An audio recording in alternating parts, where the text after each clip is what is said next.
Welcome back to another episode of the Ferris Sports Update. Joined now by the head men's basketball coach, Andy Bronkema, off the GLIAC weekend split here. Thanks for joining me. Appreciate it. Thanks.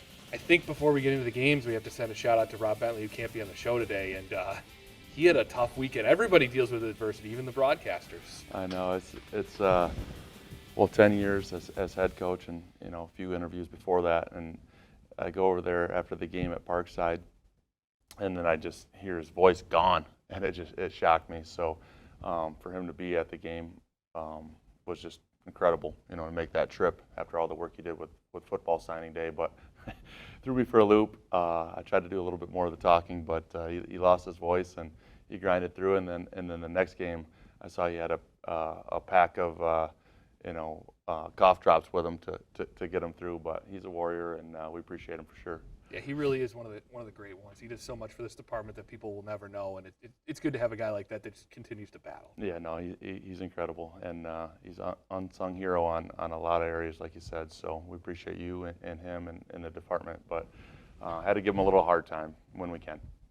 Time to take a look at last weekend, and of course, coming off a tough loss, you guys had a nice response at Purdue Northwest. But let's start with Wisconsin Parkside. It's a tough place to play, tough team to play. A team you had beat a couple of weeks ago, but what maybe was the difference in this one this week? The second half was the difference. I mean, Parkside, they execute really well in the half court, and we had a slim halftime lead, and in the second half they picked us apart, and we were just a little step slow on a lot of our defensive coverages, and they made us pay. And once they got on a roll, it's one of those things where we start missing a few shots and they catch a little fire, and then the momentum is just too much to overcome. So it's 40-point swing. We beat them by 20 at our place, and we go there and get beat by 20. And really, that's just the GLIAC, for you. That can happen, and it's not the first time it's happened or that I've experienced it. So you're aware that it can happen. And Parkside, they're well coached, just very disciplined. You kind of know what they're trying to accomplish, but it's still hard to guard, and that's a mark of a good team. And we thought maybe in the second half we let our missed shots and some of the things that were going wrong for us affect us a little bit too much mentally, and affect our effort, affect our coaching, and maybe that would have made a little difference to be there in the end in striking distance. But got to give Parkside the credit; they made a lot of good plays.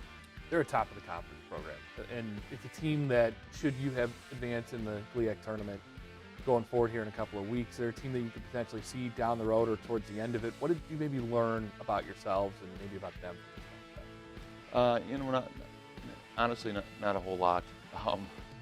It's just one of those things where you got to play the games now, and each game takes on a different form. Like I said, with momentum and players making plays. So when a shot goes in versus it not going in. I mean, even the shot that 24 hit right there, that goes out, all of a sudden you're a good defensive team.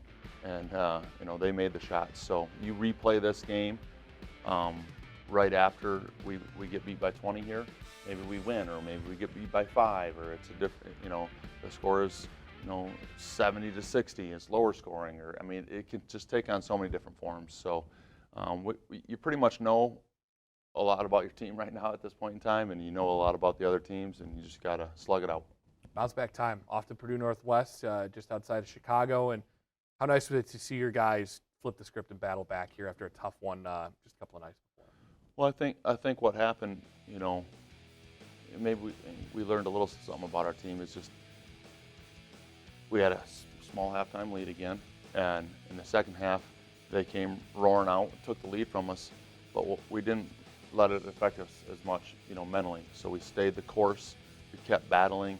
This is an extremely tough place to play, and most places are on the road in the GLIAC, but this is a hard place to play, and it's a really talented team, and they get rolling at home with a lot of momentum. So I was most proud of our guys for sticking with it and making big plays down the stretch.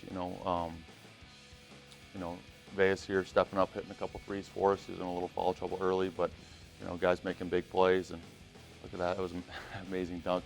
Purdue Northwest is a high-flying team with great athleticism. But, Ben Davison, I think, scored 11 in a row in the second half.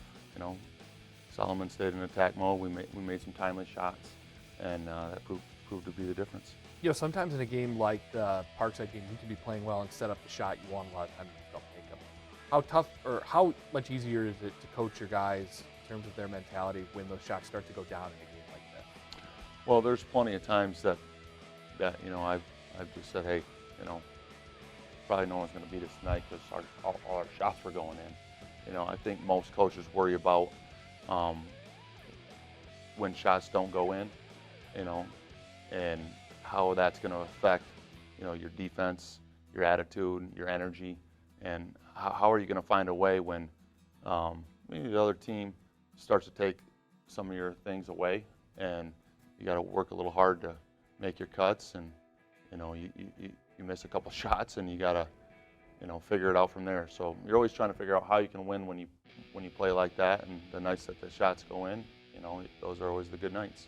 I know you're trying not to think too far ahead, but how important is this win in the scheme of you still want to have a chance potentially at the end to be the GLIAC tournament host, just to win this game? And you might not control your own destiny at this point, but at least you're still in the hunt and have a shot if somebody falls off. It's real important to be in the hunt, you know, play meaningful games, meaningful minutes, and get those guys that experience of feeling that, you know, the balance between, you know, the pressure of it and, you know, just going out and playing our game. So it's important to get that experience, but, you know, it's just like any coach would tell you, one game at a time, and they all count the same. So, you know, we got the split on the road. I'm happy about that. Of course, you want to sweep, but when you're on the road in the GLIAC, you know, you got to get that split, and we did. So we're coming home for 2 games, and then we end it with 3 games on the road, and none of these last 5 games are going to be easy. And you know, Parkside's up a game, but after Parkside, you know, there's a bunch of teams that, you know, are fighting for seeding and maybe a home game in the conference tournament. And I like that you're talking about hosting, but you know, I'm talking about the next game, Wayne State, and that's all on my mind. But honestly, 10 teams in the league, there's going to be eight teams that qualify for the tournament, and any of the teams can win it. And say, well, no, yeah, I mean, it happened last year. You know, the 8 seed won last year, and it's no different this year. And right now, Purdue Northwest is on the outside looking in, right on the edge there, qualifying. And I mean, that was an unbelievably tough game. So that's just the way the GLIAC's built right now, and it makes it stressful, but it makes it a lot of fun and great games. So there's still a lot to play. There's three weeks left, so we got to take it one at a time and realize, hey, it's just one game. Win or lose, you got to go on to the next, and don't let the tough loss like that Parkside beat you twice. You know, don't let it get you down. Thursday and Saturday inside Wink Arena, the Bulldogs back at home this weekend. Make your way out. Coach, thanks for joining me. Appreciate it. When we come back, we're talking Bulldog hockey next on the Ferris Sports Update.